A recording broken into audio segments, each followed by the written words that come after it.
ஐயா உறவுகளை எங்க அண்ணன் எங்க அக்காம்போ அடியார் என்ன சொல்ற நம்ம அடியார் அப்படிம்போம் அவங்கள நம்ம அடியார் தானே சொல்றேன் எங்க போனாலும் யாருன்னு கேட்டப்போ நம் தமிழ் ஊரன் என்ன எங்க ஊருக்காரன் எல்லாருமே திருவள்ளூர் டிஸ்ட்ரிக்ட் தான். இப்ப இந்த அம்மா என்ன சொல்ல இந்த அம்மா எங்க ஊருப்பா இப்ப திருநின்ற ஊரு அப்ப திருநின்ற எங்க ஊருக்காரன்னு சொல்றல அந்த அந்யோன்யம் வந்து நெருங்கிடும். ஒரு அட்ரஸ் தெரியாம இருந்தா கூட அப்படிதானே சொல்றேன் அடியார் இருக்கிறாங்க நீங்க அவங்களோட சேர்த்துக்கோங்க. செயல்களில் இத்தனையும் வந்துடும். சாந்தாமாவுக்கு கோடான கோடி நன்றிகள் சொல்லி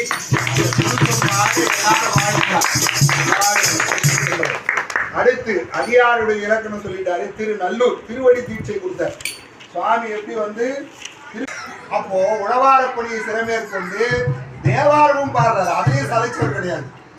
தேவாரம் பாடுறதுலயும் யாருக்கு இணையானவர் ஞான சம்பந்தரை போல இணையான பதிகம் பாடுறது.